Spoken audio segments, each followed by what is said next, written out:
Now, I told you guys months ago, maybe a couple of years ago or a year ago, whatever, that I no longer trust any of these companies like Metacritic with the Last of Us Part 2 scandal and Rotten Tomatoes with the Captain Marvel scandal and other ones with, just everything that's been going on. So it says here today, Rotten Tomatoes under fire after PR firms scheme to pay critics for positive reviews is uncovered.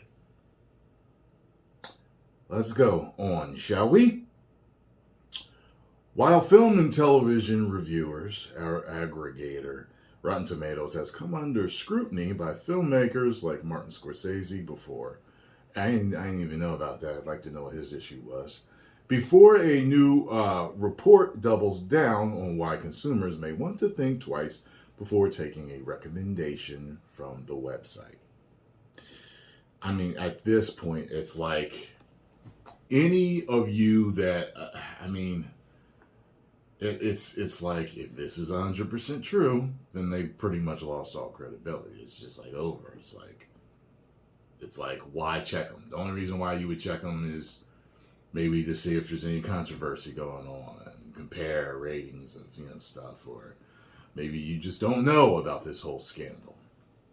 In an in-depth report published earlier today, Vulture uncovered a scheme from a PR firm called Bunker 15 to goose reviews for 2018. That rhymed, I hate to play the game. Bars is written right there, swear to God. Got it from me. Daisy Ridley drama Ophelia. After initial reviews came in, resulting in a disappointing 46% rating on Rotten Tomatoes, a movie is deemed rotten if falling short of a 60% rating. Vulture reports that Bunker 15 started paying lower-level critics on the website to post positive reviews for $50 a pop. That's nothing. Essentially trying to manipulate the system. The firm also lobbied one critic to change their negative review to a positive one.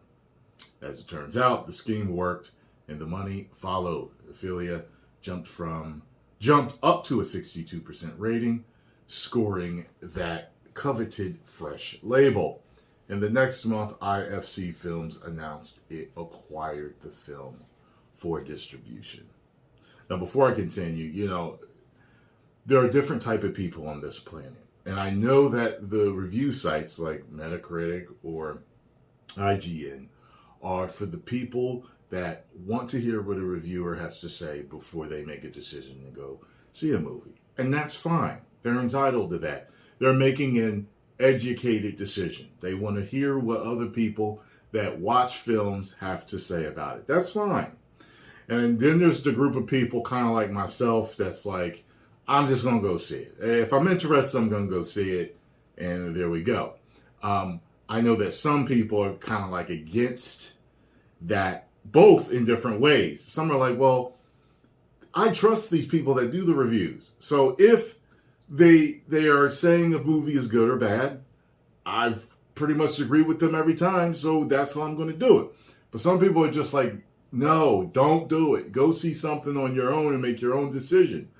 But you got to remember, not everybody makes decisions like that. Some people like to know what this person thinks. There's people that ask their family members questions before they go and buy something or do something. It's the same thing. I'm not a person that does that. I'm a person that I do my own research and then I go. Or if I'm interested, I go and do it. So I'm okay with both sides. However, this is clearly an attempt to sway people that, for the most part, only make a decision to see a movie based on their, the Rotten Tomatoes score. You know what I mean? As it turns out, the scheme worked. Bunker 15, for its part, denied the allegations, with founder Daniel Harlow telling Vulture, "We have thousands of writers in our distribution list.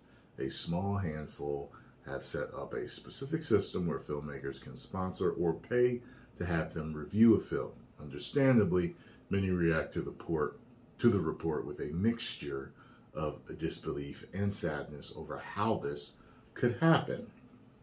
Mm-hmm. And although Rotten Tomatoes told Vulture that it takes the integrity of our scores seriously and does not tolerate any attempts to manipulate them, it's an alarming example of how easily critic aggregators like Rotten Tomatoes can be manipulated, especially when there's financial incentive to do so. The economy of Rotten Tomatoes.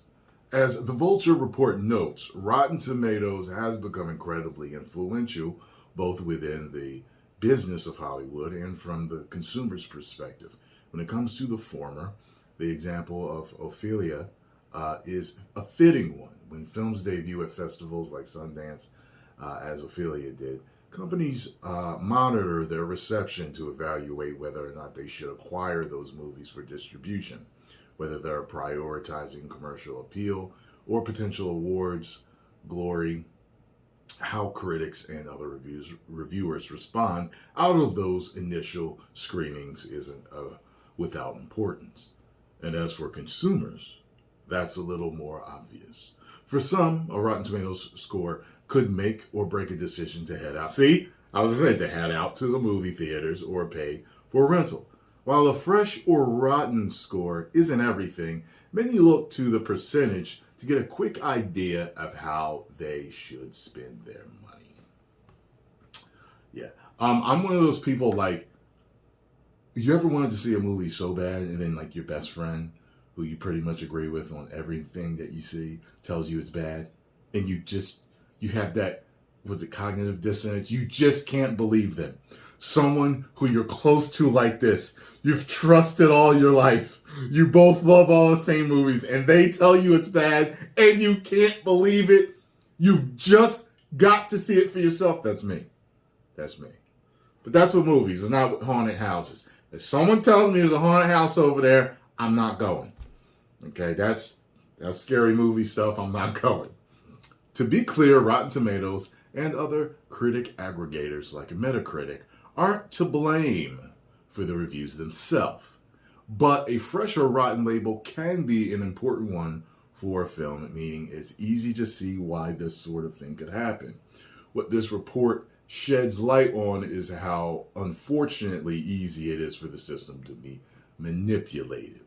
Filmmaker Paul Schrader puts it a little more bluntly later in the Vulture report. The studios didn't invent Rotten Tomatoes, and most of them don't like it. Okay, interesting. But the system is broken. Audiences are dumber. Normal people don't go through reviews like they used to. Rotten Tomatoes is something the studios can game, so they do. So it's one of those things where you got a list of people giving you reviews. Well, you got PR firms getting in touch with them before they get in touch with you. So, yeah, it's yeah, you know what I mean? It's one of those things where it's being gamed. It is what it is. That's why I rely on the trailer to go see something. And then if I like the trailers or they spark my interest, I'll go see it. A perfect example of a movie that the trailers didn't get me to see. Trailers are so important for me. But sometimes, like, if I'm interested, like if there's a big name that I like, for example, Dave Chappelle. This is what I'm talking about, right? So Dave Chappelle did a movie called Half Baked years ago. Classic, right? Well, when I first saw the trailers, they didn't really do anything for me. There was even a clip in there that they didn't include, I think, in the movie when I eventually saw it, because I was looking for it because me and my boy always thought this one part was funny in the trailer. But anyway, I remember seeing Dave Chappelle in an interview on like Letterman or something. He was like, you know, guys, if you've seen the trailers, I'm trying to do my best, Dave Chappelle, he doesn't really show you what the movie's about. So I was like, interesting. So when I saw the movie, I was like, he is absolutely correct. Seeing him in that interview made me think, all right, let's rent it. And I ended up loving it. But the trailers did nothing for me. But because Dave Chappelle said try it out, I did. It's so weird. It's so many different variables that can make you want to see a movie. Sometimes boredom will. It's like, all right, I remember seeing the trailer for this.